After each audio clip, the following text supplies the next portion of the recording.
queria dizer da minha alegria de poder aqui a gente continuar mais uma série de mensagens. Temos falado sobre o significado de estar plantado, o significado de estar firme, como devemos estar, como diz o Salmo 1, como podemos estar enraizados no Senhor, nessa terra boa, nessa terra santa, que é a presença de Deus, que é a vida com Deus. Ser casa, ser esse lugar que é um lugar frutífero, esse lugar que é um lugar próspero. E tem muita coisa para a gente conversar, mas semana passada a gente falou algumas coisas. Antes, eu quero ler com você o Salmo 1. Se você não tem aí a Bíblia, você pode acompanhar conosco, ou na tela ali, ou no seu celular também.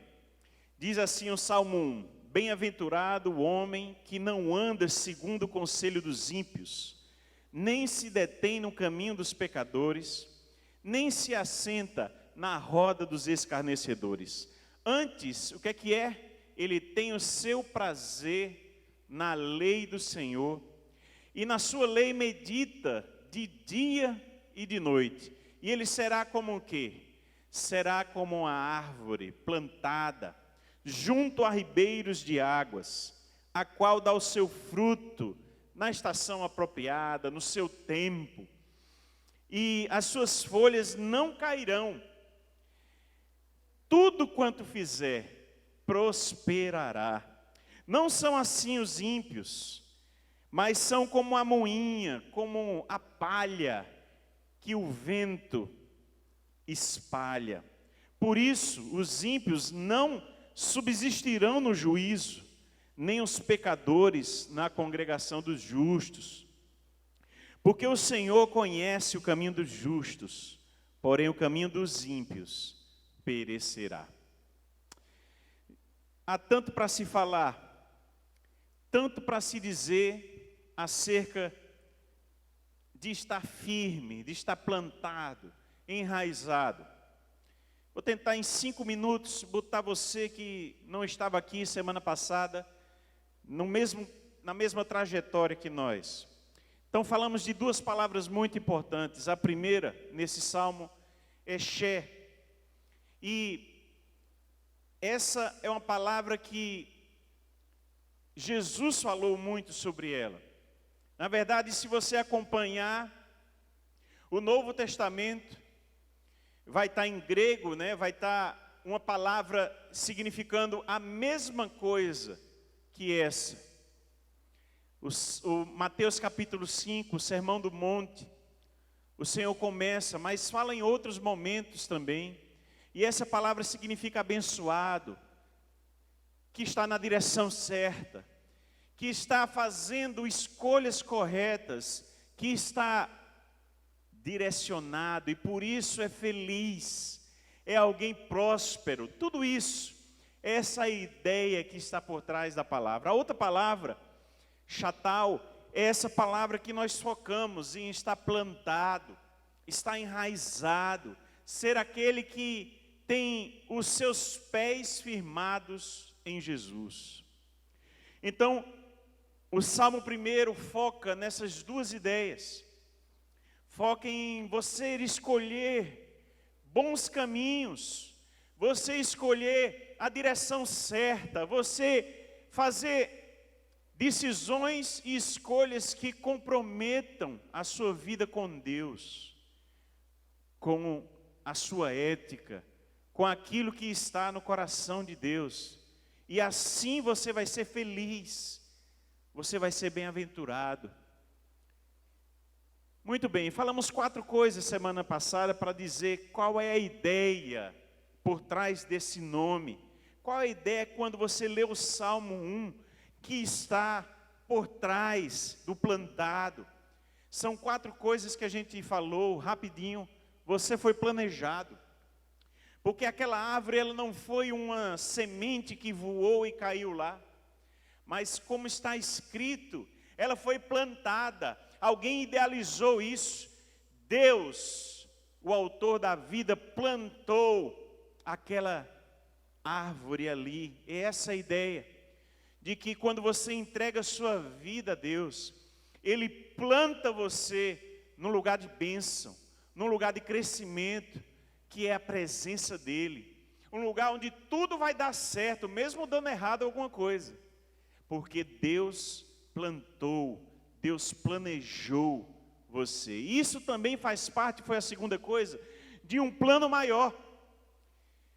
Porque nós não podemos pensar unicamente na nossa vida, mas quando lemos a palavra, e eu desenvolvi a ideia de Zacarias e Isabel, esperando ter um filho por anos, por décadas, orando a Deus, e depois vem o anjo Gabriel e diz: a tua oração foi ouvida. Esperou um tempo gigante, já tinham perdido a esperança, mas foi na plenitude dos tempos, como Gálatas 4:4 diz, que Jesus veio.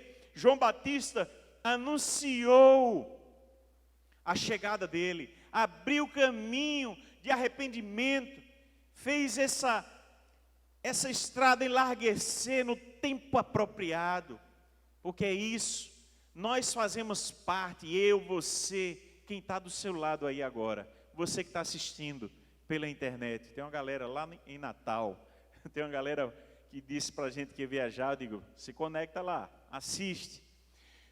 Mas perceba, nós fomos planejados, plantados, e estamos nesse plano maior. A terceira coisa que nós falamos semana passada, sábado, foi que tudo isso acontece porque você é propriedade de Deus, do agricultor. E lemos 1 Pedro, quando ele fala sobre nós sermos uma nação santa, quando nós somos uma propriedade exclusiva de Deus. Você é propriedade do Deus eterno.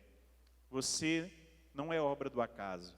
Você foi planejado, você faz parte de um plano maior de Deus, e você é propriedade de Deus à medida que você se entregou a Ele. E por fim, semana passada, nós falamos que você precisa então estar conectado.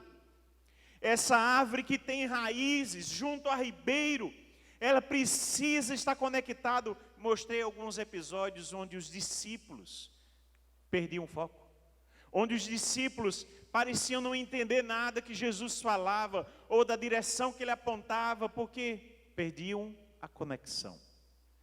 E nós, muitas vezes somos assim.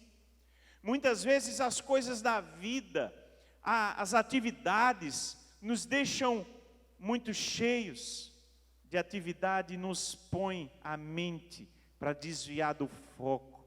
Se conecte. Isso tem o esforço humano também.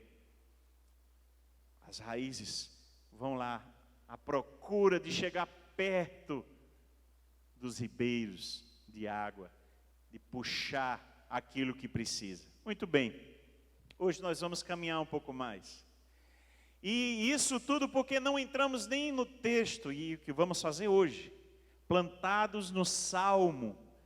Como nós vamos visualizar isso? Eu quero trazer 4 coisas hoje também. 4 ideias que nos ajudam a entender, e vamos esmiuçar o que estava escrito, o que está escrito para nós.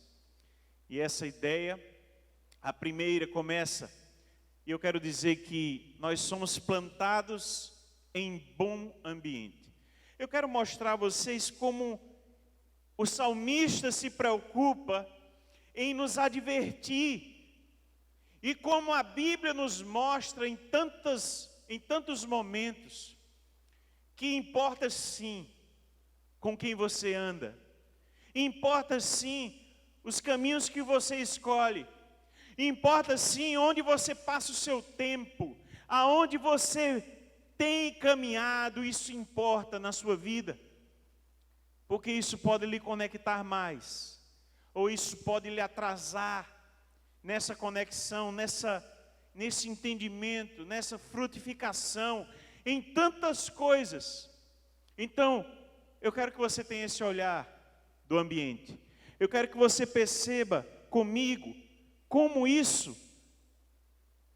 tem de fato relevância. E como talvez você tenha sido influenciado sem perceber. Charles Spurgeon, quando prega sobre o Salmo 1, ele traz a ideia de que há um declínio moral. O salmista, na exposição de Charles Spurgeon, e tantos outros já disseram isso depois dele, mostra isso. O salmista se preocupa em traçar como essa rota acontece. Quantas vezes isso acontece?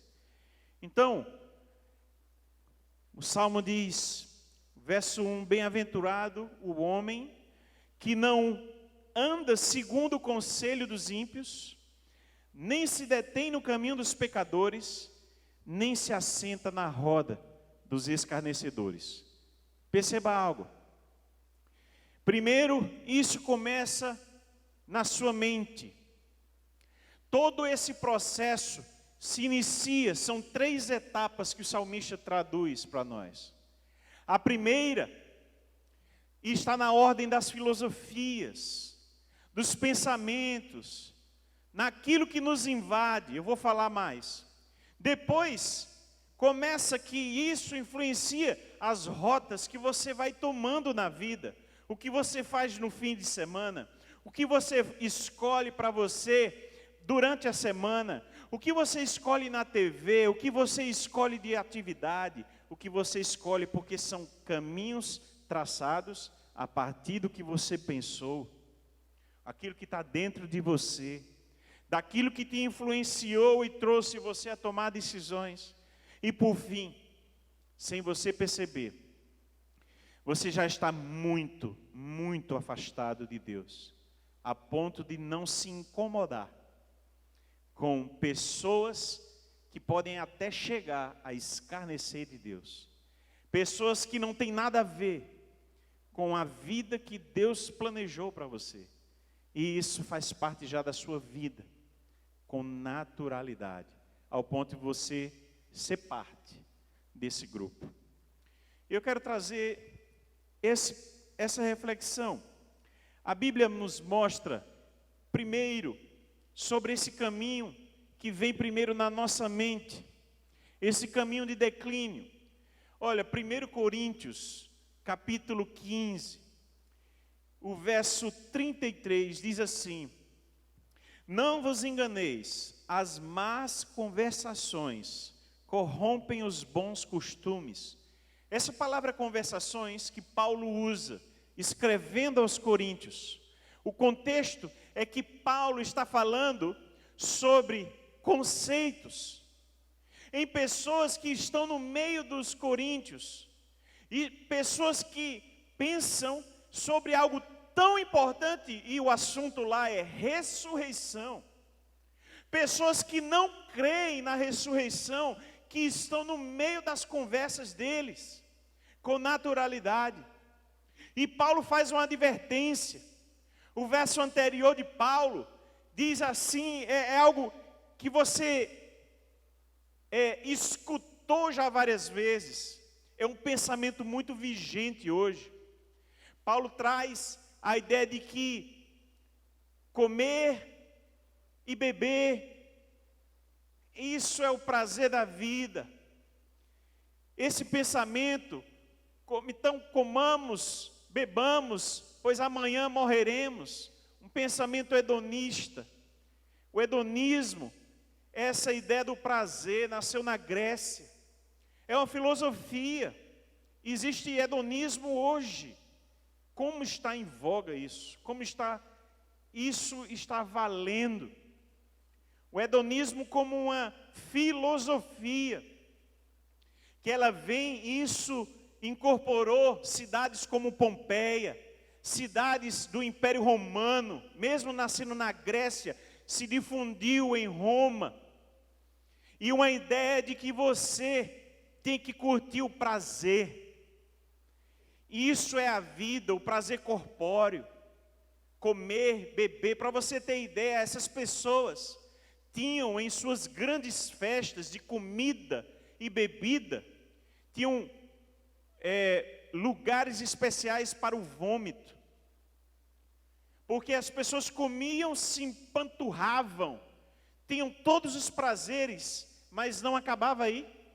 Elas tinham que ir para os vomitórios, vamos chamar assim. Iam para os vomitórios, vomitavam, botavam o dedo na boca, vomitavam, se recompunham, e agora de barriga vazia, voltavam para a festa, para comer e beber novamente.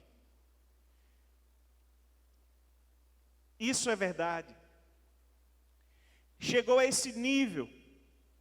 Mas isso, Paulo está falando sobre o pensamento. O verso anterior, quando ele fala das más conversações, a palavra lá é homilai, de homilia. É uma palavra que é uma ideia que foi propagada, que você, mesmo sem perceber, essa ideia chegou. Aí você pode pensar, o que é que isso tem a ver comigo hoje? Ah, cara, não vai para a igreja não. Amor, esse final de semana vamos para o cinema, ao invés de ir para a igreja? Ler a Bíblia? Nada, estou com vontade não, vou assistir agora uma série do Netflix. Por quê? Porque você busca aquilo que lhe traz prazer. Esse pensamento está difundido em palavras tipo, olhe, você já ouviu isso que eu vou dizer agora? O importante, meu filho, é ser feliz. Todo mundo quer ser feliz. Todo mundo quer ter prazer na vida. O bichinho, qual o problema disso? Nada, isso não tem problema. Olha, deixa ele ser feliz. Ser feliz. A que custa? São filosofias. Elas tinham nomes no passado, hoje tem outros. Paulo chega a falar aos romanos. Paulo fala, na verdade, em mais de um lugar, onde há um Deus hoje, que é o seu próprio ventre.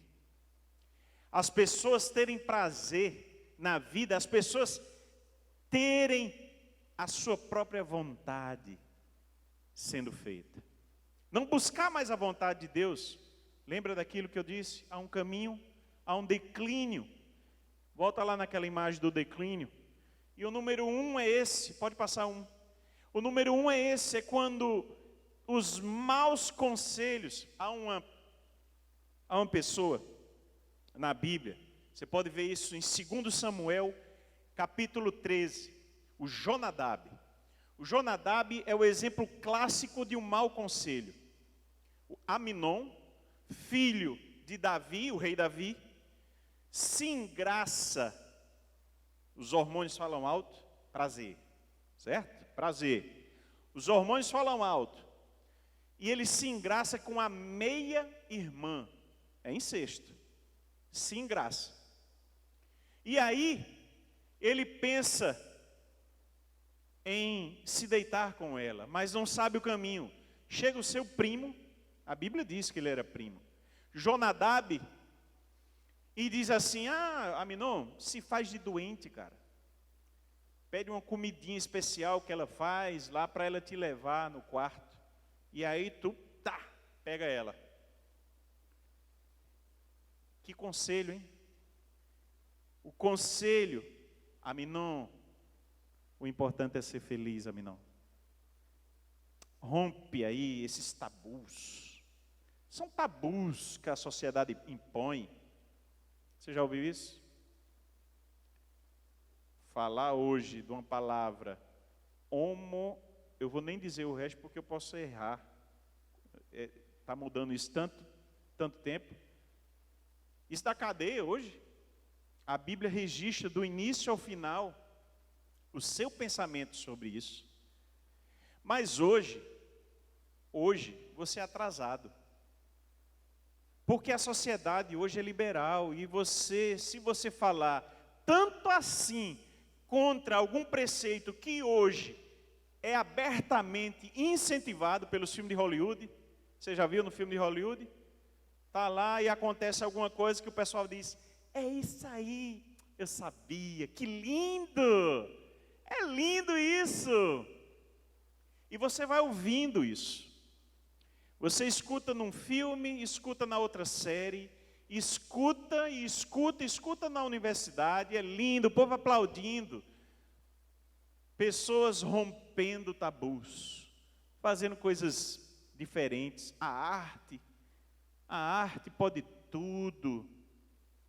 E aí você vê cenas, eu vi coisas da universidade, eu trabalho na universidade, vocês sabem, e eu vi coisas já da universidade que anos atrás seria um absurdo, mas que hoje é aplaudido. Por que é aplaudido, gente?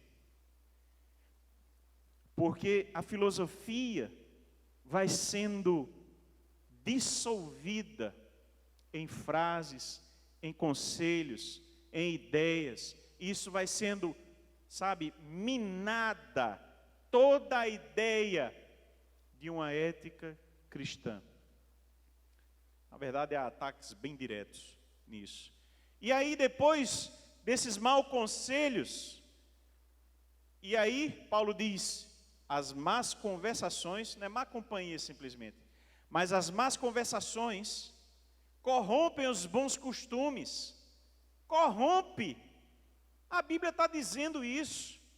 Você tem que tomar cuidado com quem você está andando, quais são os conceitos deles.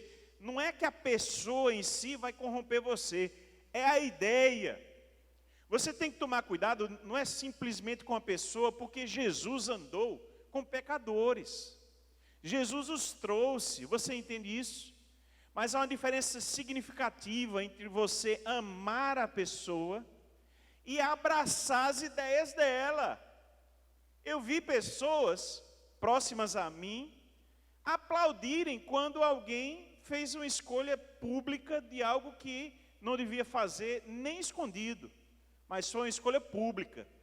E aqui pessoas que eu conheço fizeram aplausos no Instagram, aplauso. Gente, é essa ideia aqui. Se você não tem coragem de dizer, querido, você fez uma má escolha, se você não é amigo, se você não é próximo, ou se não tem coragem mesmo, diga, pelo menos fique calado, mas você aplaudir uma má escolha de alguém, que isso? Isso é a ideia sendo disseminada, e nós volatilizando, aquilo vai tomando conta, e você passa a ser liberal, lá no fundo. E daí, passamos para o segundo, que é caminhos. E os caminhos podem ser os mais diversos, porque as filosofias são gigantes. Eu trouxe uma ilustração.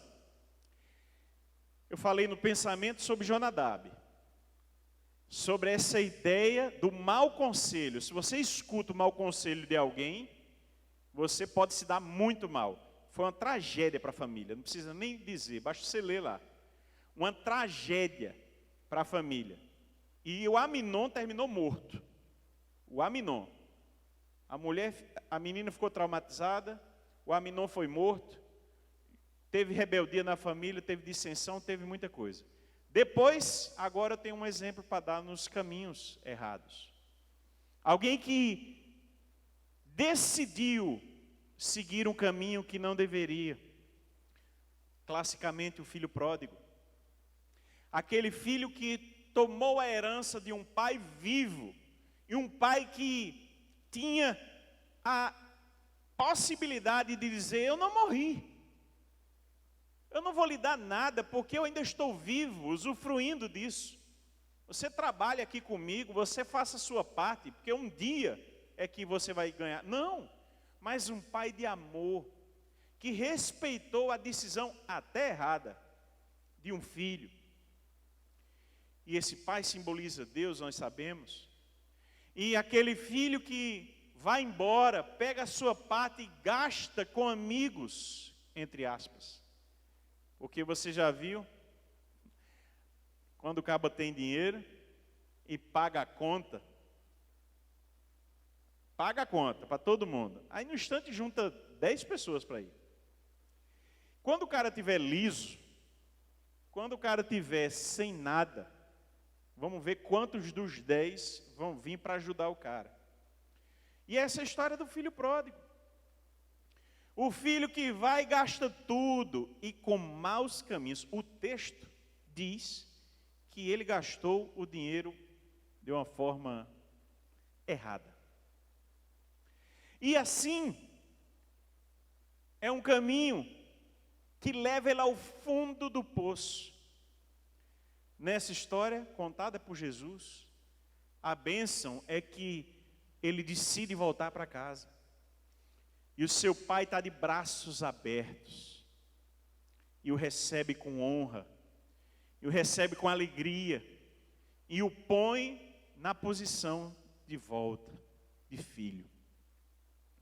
Mas maus caminhos, aonde você tem caminhado? Será que você tem filosofias que você abriu mão do cristianismo? Porque muita gente lhe pressionou, porque já tem 10 anos que você ouviu isso na sua casa, nos seus amigos ou na universidade, e você de repente hoje se vê uma pessoa liberal demais. Quais foram os caminhos que você encontrou? Decidiu. Caminhos que tiveram a influência do mal, da má conduta, que levaram você a esquecer que você estava plantado no lugar e esse ambiente fez mal. E por fim, nessa perspectiva do declínio, são os grupos, é o terceiro. Os grupos distantes, filosofias erradas, caminhos que distanciam você e grupos distantes.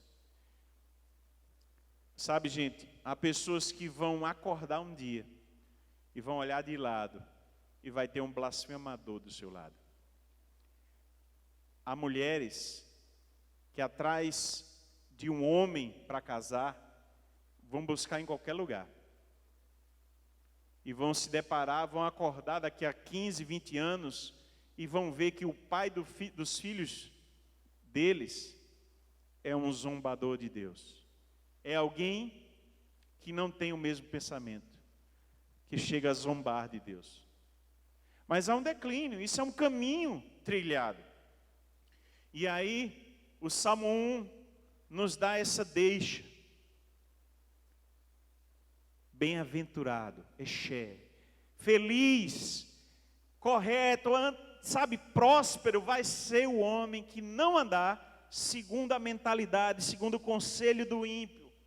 Não se parar em pé, não se deter nesses caminhos, não escolher esses caminhos que são maus, dos pecadores. O caminho que extravasa lá mesmo, você vai para extravasar o pecado, lugares apropriados para isso, que você imagina ser longe de Deus. E eu me lembro de uma história, essa eu vou contar aqui, eu não me lembro onde eu vi, mas essa foi muito interessante. Nisso que um pastor solteiro, ele pensou assim: tá, Deus, tá dando tudo errado no ministério, tá dando tudo errado no que você planejou para mim, hoje eu vou realmente para sair dos teus caminhos. E ele vai para uma boate, bota uma roupa, mexe, muda o cabelo, bota uma roupa bem transada lá e vai para uma boate. E se senta e começa a paquerar uma menina, né? Tira o óculos, né? Bota a lente que não se via mais direito e começa a paquerar uma menina lá para começar a night dele. E aí paquerando tudo, aí vai chegando junto da menina e a menina começa a chorar. E diz assim: pastor, não sabia que o senhor me amava tanto, o senhor veio me pegar aqui.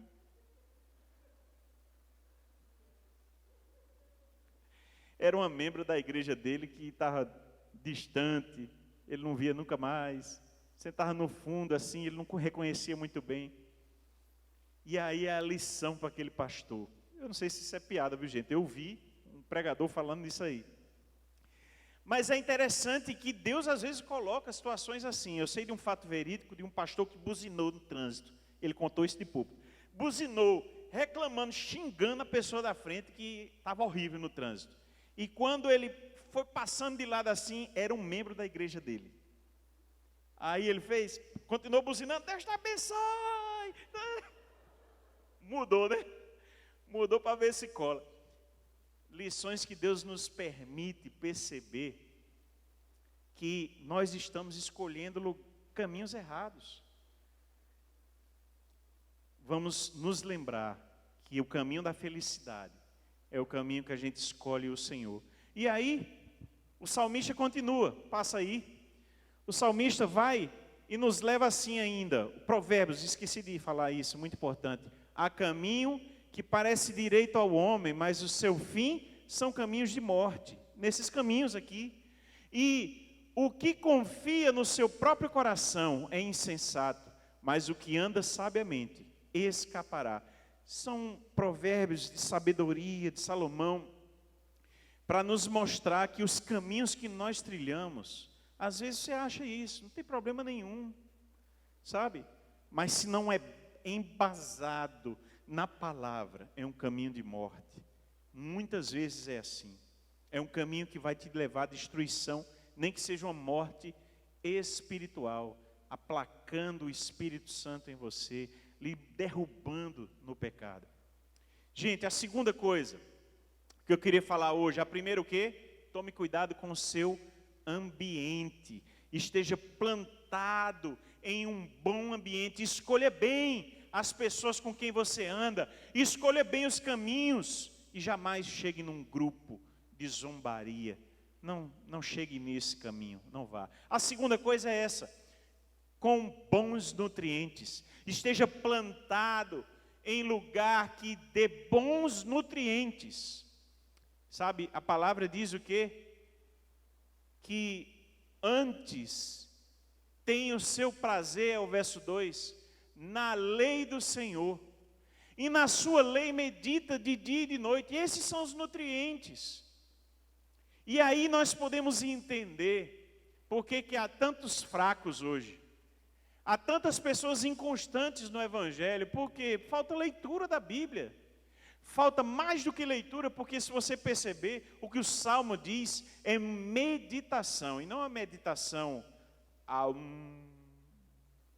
aquela coisa do Buda, esvazie. Eu já vi tantas filosofias, viu, por aí. Esvazie a sua mente. Eu não consigo, não sei se você consegue esvaziar a sua mente. Esvazia a sua mente, e aí dobra as pernas e tudo. Fique vazio de tudo e você vai se sentir pleno. É umas coisas assim. Mas é o contrário. Esvazia, até é uma coisa boa, mas se encha da palavra de Deus. Seja cheio do Espírito Santo. Seja aquele que busca meditar de dia, de noite, andando, cozinhando, andando de bike. Sabe aquele fonezinho de ouvido? Bota. Vai meditando, vai ouvindo. Gente, quando eu falo isso, eu vou dizer uma coisa para vocês, de verdade. Não me acho um cara chato, não. Mas eu acho um absurdo a pessoa passar o dia inteiro, e não assistir pelo menos uma mensagem de 12 minutos, não é nem 12, é sub-12, né, que ele criou. Eu dei esse exemplo várias vezes, o Luciano Subirá. Pastor, estou ruim de ler a Bíblia. Meu filho, é horrível o que você está me dizendo. Mas se você está num período muito atribulado, pelo menos uma mensagem na internet, o que a pessoa vê. E eu digo o seguinte, eu acho que a internet e Instagram, as redes sociais, vão estar no dia do juízo, mostrando que a gente tinha tempo. Nós tínhamos tempo. Se eu perguntar hoje, quanto tempo você gasta nas redes sociais, você tem que atolar a cara no chão. Com raríssimas exceções aqui, certo? Raríssimas exceções, ou talvez sem exceção. Você tem que atolar a cabeça no chão. Passar a semana inteira, você não leu a Bíblia uma vez. Passar a semana inteira, e você não assistiu uma mensagem, não foi para um culto, não fez nada, mas amigo, tu está fazendo o que, pelo amor de Jesus? O que é que tu está fazendo com tua vida? Me diz mesmo, tu quer crescer como? Que plantado junto a ribeiros de água é esse? Que você não pega nada da água viva, que é Jesus. Você precisa reavaliar, rasgue sua agenda. Isso aprendi com muito orgulho, eu digo, com o pastor Ricardo. Ele me ensinou isso. Refaça sua agenda. Refaça. O que precisar, rasgue. Mude sua vida. Com muito orgulho eu digo, aprendi isso com aquele homem de Deus. Nós precisamos refazer a nossa agenda, refazer a nossa vida, reestruturar. Quantas vezes precisar, eu rasguei minha agenda 10 vezes pelo menos. Refiz a minha vida. E a vida faz isso com a gente.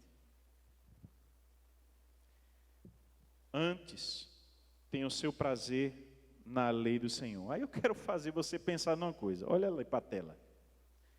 Eu botei 4 coisas para você pensar. Aquele N, quem conhece aquele N? Levanta a mão para ver uma coisa. Quem conhece o N?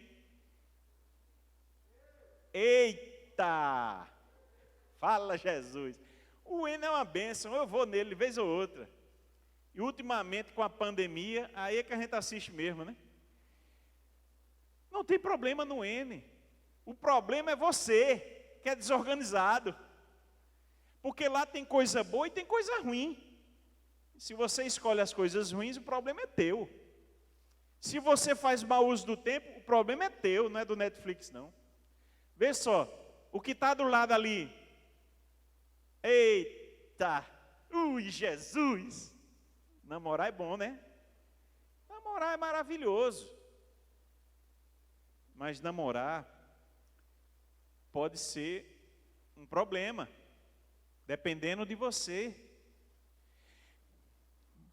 Em que está o seu prazer? Você tem prazer na série de TV? Você tem prazer no namoro? Olha ali embaixo. Chega, me arrepia, Jesus. Uma viagem. Eita, com surf. Uma viagem com praia. Com uma casa assim, só para galera. 10 pessoas, numa Kombi velha, indo para uma viagem, para um negócio legal. Massa, beleza. Chega lá, faz um culto de louvor. Chega lá, escolhe um tempo para ler a palavra. Mas se for para beber, encher a cara, ficar bêbado e... aí lascou. O que você está fazendo com as suas escolhas? Comida. É bom demais comer, diga se não é. Eu acho que eu não gosto disso. Comer é bom demais. São as coisas que nos dão prazer. Agora deixa eu lhe dizer.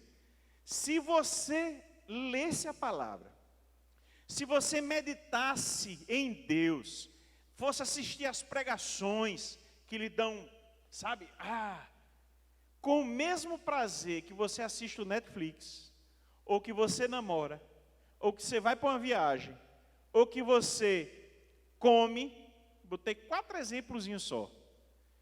Estava uma bênção. O problema é que muitas vezes a gente não tem metade do prazer, não tem metade do prazer do que alguma dessas coisas aí, em ler a palavra, em buscar o Deus, em crescer nisso. Meu Deus, e o tempo está passando. Jesus amado, mas perceba, o nosso prazer, lembra da passagem Maria e Marta? Maria estava aos pés de Jesus, se deleitava. Os bereanos se deleitavam em conferir se estava na palavra. Os irmãos não tinham nem os acessos e as Bíblias que a gente tem hoje. Gente, eu vou dizer uma coisa que é fantástica, fantástica. Eu já me peguei estudando um texto que quando eu olhei passou 2, 3 horas. Quando eu olho, por quê? Porque naquele momento, eu estava com prazer. Eu estava fazendo isso com prazer. Você já pegou um livro, uma bênção aquele livro, e você começa a ler, e você não quer parar, por quê? Porque você está tendo prazer. E aí é essa a ideia. Lembra dos hedonistas? Os pecadores, um caminho de ter prazer, prazer, não. Prazer nas coisas da carne, não. Prazer na meditação, na presença de Deus. É essa a ideia do salmista. Não, gente, antes disso tudo, totalmente diferente tenha o seu prazer na lei do Senhor. Medita nela, de dia e de noite. E aí sim, depois disso, você será como o quê? É a terceira coisa que eu vou trazer lá. Junto a ribeiros de águas. Então você tem que estar plantado junto a ribeiros de águas. A ideia de você estar plantado onde Jesus é essa água que nos dá a melhor plenitude de ser saciado.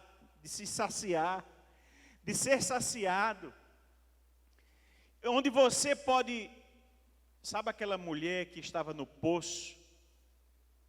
Aquela mulher teve uma experiência com Jesus tão profunda. João capítulo 3. A mulher estava lá, e ela foi pegar a água para saciar a sede. Jesus estava lá. E Jesus começa a interagir com a mulher. E chega um momento que ele diz: é verdade, você não tem marido. Jesus tinha mandado ela pegar o marido. Você não tem marido porque 5 tu já tiveste. E esse que tu tem agora não é teu marido. Jesus dá uma experiência para ela de revelação da vida dela. E aí uma palavra de conhecimento de Jesus. Um dom que faz a pessoa ficar estatalada. E aí começa ela a perguntar, a interagir. Ela fica tão plena naquele momento que ela não se cansa quando ela descobre que ele é o Messias, porque ele se anuncia como Messias para ela. Ela vai à sua cidade, que o poço era fora da cidade, e chama a comunidade: venham, eu encontrei um homem que falou da minha vida. Eu encontrei um homem, porventura ele não é o Messias. Sabe, aquilo mexeu com ela. Nós precisamos ver, no caminho de Emaús, 2 discípulos estão caminhando tristes, e Jesus se une, e Cleopas, um deles, começa a interagir com Jesus, e Jesus vai falando, e ele diz: você não sabe dos últimos acontecimentos? Não, Jesus, aquele que a gente achava que era o Messias, estou parafraseando, não era não, morreu. E aí Jesus começa a dizer: e você não ouviu? E começa, o texto diz, que ele começa a falar, desde o início das Escrituras, e vai passando pelos profetas, e vai falando como Jesus iria se revelar ao mundo. E o texto tem uma coisa linda, quando ele se revela para eles, ao final da jornada, o texto diz assim, um dos discípulos diz: você não se lembra como o coração da gente se aqueceu quando ele falava? Você já sentiu o coração aquecido? Quando é o Espírito Santo nos comunicando algo, nos fazendo ver algo que só Ele pode mostrar. Esse é ter prazer em Deus, ter prazer, mas é preciso um passo seu, sabe? É preciso um passo para que você tenha desfrutado isso, e você está junto da água viva, junto da fonte de água viva. E eu acho impressionante, João capítulo 4, se você virar a página de João 3 para 4, Jesus diz assim: uma comida tenho para comer que vocês não conhecem. A minha comida é fazer a vontade daquele que me enviou. A ideia poderia ser até água, a minha água para saciar minha sede. Porque a ideia de comida, nesse sentido, é a mesma da água, da sede, da fome. É aquilo que move Jesus, o prazer dele é fazer a vontade do Pai e realizar a sua obra, é o que o texto diz. João capítulo 7, verso 37, a gente falou tanto sobre isso. No último dia, o grande dia da festa, Jesus pôs-se em pé e clamou, dizendo: se alguém tem sede, venha a mim e beba. Quem crê em mim, como diz a Escritura, rios de água viva correrão do seu ventre. E isto disse ele do Espírito que haviam de receber os que nele crescem, porque o Espírito Santo ainda não fora dado, por ainda Jesus não ter sido glorificado. Sabe, gente, a água hidrata. A água nos traz a plenitude do sabor que mata a sede. Jesus, e eu disse que ia falar 4 coisas, mas vou ficar aqui na terceira. Pode desligar a corrente, por favor. Jesus é essa sede, essa água que mata a nossa sede. Jesus nos traz essa saciedade, porque Ele é o Espírito Santo, a mesma dose Ele deixou quando Ele subiu. Os 3 são um, mas quando Ele subiu, Ele disse: eu vou mandar um outro ajudador. E essa palavra é o mesmo nível. Então hoje, o que nós temos é esse auxiliador, esse ajudador no mesmo nível, habitando em nós. Rios de água viva fluirão. Vê o que o texto diz, João 7, 37 a 39, que eu li com vocês. Aquele que vem a mim, você precisa ir, é a sua parte. E se você o conhecer como diz as Escrituras, tem esse detalhe. Você precisa conhecer Jesus como diz as Escrituras. Isso é estar junto ao ribeiro, junto. Você só conhece quem você está perto. Eu não posso conhecer de fato se eu não caminho junto. Escutei uma expressão muitos anos atrás e para mim, nunca esqueci. É que a caminhada com Jesus, ela deve ser tão próxima, seguindo Jesus, que ainda o pó dos pés que saem dele, quando ele caminha e você segue atrás, bata no seu rosto. Essa simbologia para dizer que você caminha seguindo Jesus, seguindo os mesmos passos e bebendo desse que é água viva, que era a água mais eterna, não com água terrena, não com água que se acaba, mas a água viva e que faz o Espírito Santo, esses rios de água viva fluírem. É a presença dele, porque ventre quer dizer o interior humano, não literalmente o que a gente sente. Essa é uma tradução, porque é um conceito da época. Se sentia aqui, a ideia de sentir era aqui, porque era um conceito da época. Você pode hoje traduzir melhor para nosso conceito hoje, é a ideia, não a tradução literal, a tradução literal é ventre, mas a ideia da tradução contemporânea, para que você entenda, é no seu interior, eu diria, no seu coração. Há até traduções da Bíblia assim, eu acho já exagero. Eu acho melhor você dizer a tradução literal e explicar o contexto. Eles criam que as emoções eram no ventre, Mas hoje nós falamos que as nossas emoções, você expressa isso, que é no nosso interior, e você aponta para o coração. E aí é como se o Espírito Santo estivesse mexendo em tudo que somos. Quando você está plantado junto aos ribeiros de água, rios de água viva, é a mesma ideia, vão fluir dentro de você. Você entende isso?